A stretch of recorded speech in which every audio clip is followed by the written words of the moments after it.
Alors, je suis avec Monsieur Malick Ndao. Donc, vous êtes président de l'association des Sénégalais de Bordeaux, qu'on appelle l'Union des travailleurs sénégalais de France, donc la section Gironde. Monsieur Ndao, l'association va organiser sa rencontre annuelle qui s'appelle Sénéfesti. C'est l'occasion de revenir sur les actions que vous menez sur la région Aquitaine, donc depuis maintenant plusieurs années. Pouvez-vous vous présenter brièvement aux internautes de Séné News? Bon, moi je m'appelle Malick Ndao. Je suis né à Sédhiou, en Casamance. Je suis arrivé ici en France en octobre 88 pour faire un troisième cycle. J'étais auparavant professeur de mathématiques au Britannique militaire, où j'ai fait 2 ans.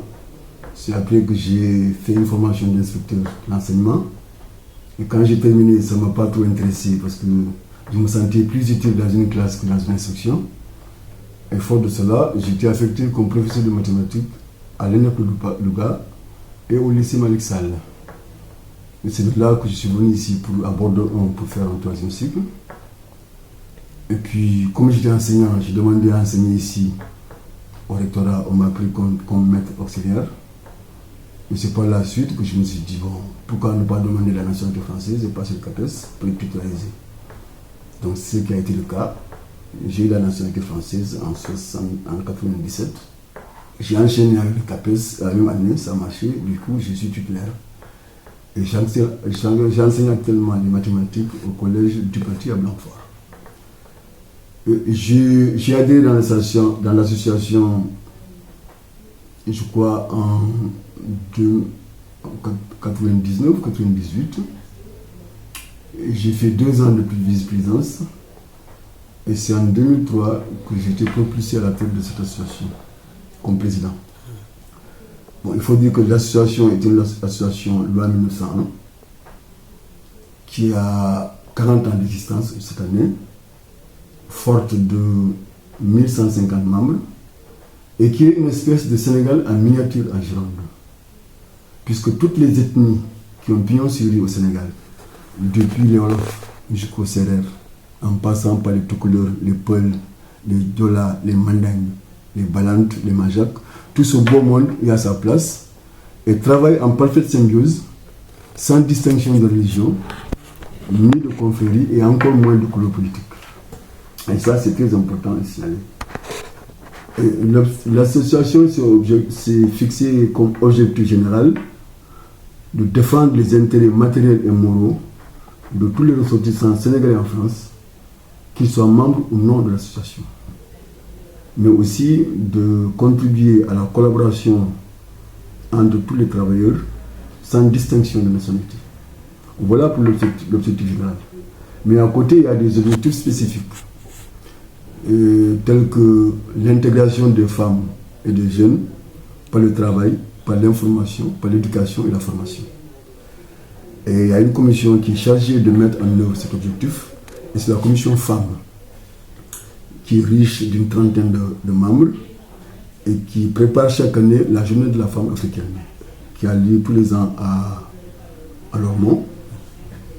Et puis durant le premier week-end du mois de mars. D'accord. Alors, donc ça fait maintenant, Monsieur Ndao, une dizaine d'années que vous êtes président de cette grande association. Tout à fait. La communauté sénégalaise à Bordeaux est très importante, notamment, c'est ce qui a expliqué d'ailleurs la mise en place d'un consulat général du Sénégal à Bordeaux. Quels sont les principaux centres d'activité de ces Sénégalais? Qu'est-ce qu'ils font ici? Bon, les Sénégalais qui sont là, c'est pour le travail. La principale activité, c'est le travail. Bon, c'est l'objectif principal, c'est ce qui a motivé la présence de tout le monde ici. Mais on s'est dit que comme on est en France, il faudrait qu'on soit imprégné, nos enfants qui sont nés en France, soient imprégnés de notre culture. Et c'est ça qui vaut, bon, c'est ça qui sous-tend l'action de l'association. Mais il faut dire qu'au départ, les objectifs étaient sociaux. Parce que ceux qui ont créé l'association voulaient s'entraider. Et c'est pourquoi l'association qui a été officieusement créée en 1970 Et officiellement en 73, parce que c'est en août 73 qu'ils ont déposé leur première demande à la préfecture. Et quel était leur objectif? C'est de s'entraider en cas de difficulté. Et l'association, ça s'appelait CERAN, Comité d'entraide de ressortissants d'Afrique noire. Il n'y avait pas que des Sénégalais, il y avait des Maliens, des Guinéens, des Burkinabés, des Ivoiriens, mais la majorité était constituée par des Sénégalais, qui avaient la manière de ne parler qu'au Wolof au détriment des autres. Et comme ils continuaient, les autres sont retirés pour former leur propre association. Et c'est pourquoi, en 1977, l'association a changé de sigle pour s'appeler HSB, Association des travailleurs sénégalais de Bordeaux. Puis il y a eu des évolutions, c'est devenu ATG, puis UTSF en 1995. Parce que l'UTSF était une fédération. Voilà, donc la principale activité des Sénégalais ici, c'est le travail, mais aussi les activités religieuses et culturelles. Oui, donc une forte communauté, donc impliquée dans la vie professionnelle, dans la vie sociale, même politique, puisque nous avons des élus sénégalais qui sont ici. Sur cette question citoyenne et sociale, quelles sont vos relations avec les autorités françaises? Tout à fait. Il faut dire que l'association est guidée par un fait, c'est que nous croyons fermement en vertu du partenariat. Que le partenariat soit associatif ou surtout institutionnel. Parce qu'on sait que partout, les compétences collectives l'emportent de loin sur toute forme de compétences individuelles. Et que l'apport des autorités est indispensable. Nous travaillons, donc on a commencé d'abord par parler avec les centres sociaux, puis avec les mairies, nous travaillons avec toutes les mairies, surtout la mairie de Sonon, qui nourrit un très fort coefficient de sympathie, d'estime et de confiance à l'endroit de l'association. C'est d'ailleurs la mairie qui a mis ce local à notre disposition. Un local qui a 3 pièces, un grand salon, un arrière-cour et une partie annexe de près de 200 mètres carrés. On peut dire que c'est la maison du Sénégal à Bordeaux, en Aquitaine. Voilà, justement, bon, moi, j'ai qui l'appelle la maison de l'Afrique parce qu'il y a tous les Africains, il accueille tous les Africains. D'autres même l'appellent la maison de le temple de la bienséance, parce qu'on essaie de développer la courtoisie. Bref, la triangle sénégalaise qui veut que tout le monde soit accueilli avec les honneurs.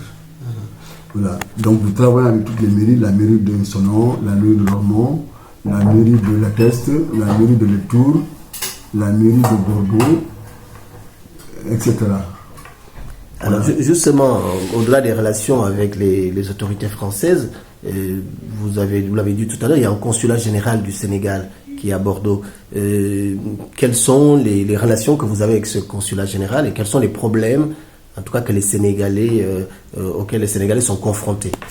Bon, pour faire la genèse de l'histoire, je dirais que c'est en 2000, quand Wade a accédé au pouvoir, que l'association a fait un courrier pour demander de l'rencontrer. Et il a eu la présence d'esprit de venir jusqu'à Bordeaux, nous rencontrer à l'hôtel Méridien. Et c'est là où on a formulé le vœu d'avoir un consulat. Et je dois dire que 6 mois après, le consulat a été créé. Pourquoi cela? Parce qu'avant, il fallait se déplacer jusqu'à Paris pour chercher du passeport ou bien certains papiers. Alors, si on pouvait les avoir sur place, tant mieux. Donc c'était ça l'objectif. Mais nos rapports avec le consulat, jusqu'à l'année dernière, nous a laissé un peu sur nos fins, parce que presque tout le monde se reposait sur l'association. Tous les Sénégalais qui ont des problèmes frappaient d'abord à la porte de l'association au lieu d'aller au consulat. Bon, le travail mais je reconnais que les choses ont changé depuis l'avènement du nouveau consul, qui est très proche des Sénégalais, et nous espérons que cela va continuer. En tout cas, c'est quelqu'un qui a un esprit, qui est habité d'un esprit de collaboration, qui n'est pas distant, qui est très proche et qui s'implique dans nos activités. Avant, ce n'était pas le cas. On avait l'impression que le consulat fuyait les Sénégalais et ce qui n'était pas une bonne chose. Mais je dois dire qu'actuellement, vraiment, il y a un bon esprit de collaboration qui règne entre le consulat et nous. Ce que nous déplorons, c'est que le consulat ne puisse pas être en mesure de renouveler les passeports. Ils peuvent établir les passeports neufs, mais pour renouveler, il faut aller jusqu'à Paris. Moi, j'ai dit au consul que s'il faut encore repartir à Paris, c'est de plus la peine d'avoir un consulat général. Et je pense qu'il est en train de faire des démarches pour le dispositif. Absolument. Donc, bonne communication avec le consulat général donc, du Sénégal à Bordeaux, mais malgré tout, quelques attentes donc, d'amélioration du dispositif, notamment en termes de passeport. Ouais. Vous êtes également très impliqué sur la vie sociale, la vie culturelle, et en plus des manifestations culturelles que vous organisez, et surtout de cette grande manifestation qui aura lieu le 29 juin prochain, qui s'appelle Sénéfesti, vous avez d'autres actions, notamment les actions liées à la mémoire. Pouvez-vous revenir pour nous sur quelques axes de ce travail? Donc, pour parler de Sénéfesti, je dois dire que les associations africaines qui sont en France peuvent être classées en deux catégories. Il y a des associations humanitaires et d'autres qui ont des objectifs d'intégration. Nous avons un objectif d'intégration, même si de temps en temps nous flirtons avec l'humanitaire. Bon, qu'est-ce que l'intégration? Parce que c'est un concept qui est à géométrie variable dans ce pays. Pour nous, en tout cas, s'intégrer, ce n'est pas un renoncement de soi. Ce n'est pas non plus un repli sur soi-même en oubliant la société dans laquelle nous vivons. Et s'intégrer, c'est être capable d'assimiler le mode de vie et de fonctionnement du pays d'accueil. Et cela suppose qu'on soit doté de solides structures d'assimilation, dont les premiers éléments, à notre avis, sont fournis par sa propre culture.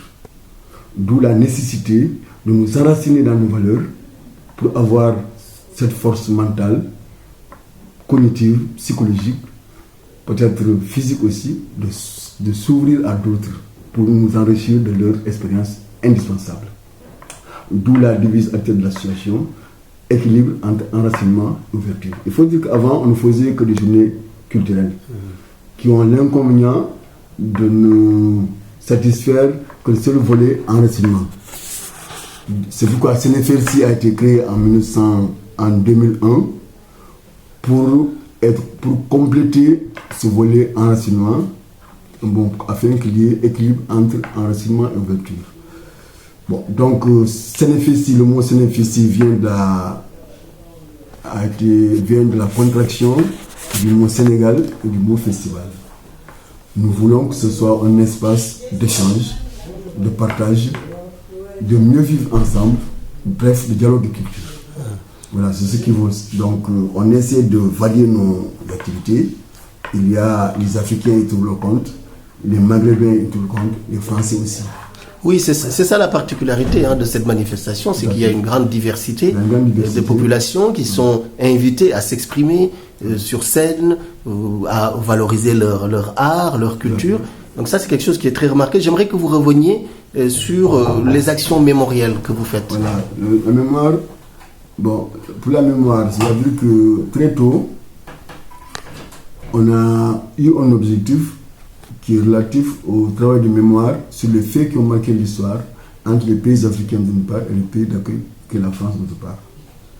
Parce que ce que nous voulons, c'est de révéler à certains, aux plus jeunes, qui ont été loin du théâtre des opérations de guerre, aussi bien dans le temps que dans l'espace, mais aussi de rappeler à ceux qui ont de trous de mémoire que l'Afrique aussi a payé un lourd tribut aux guerres qui ont engagé la France et le monde. Et que malgré le mutisme assourdissant des manières d'histoire sur le sujet, et la contribution de l'Afrique à l'effort de guerre n'a jamais été négligeable. Aussi bien sur le plan humain que sur le plan économique et financier. Et donc, dans la région, on a un lieu emblématique de cette question. Donc, il y a à peu près 20 ans, nous avons découvert un cimetière à Kazou, qui est pas loin de la Teste, où reposent des corps de 940 tirailleurs sénégalais.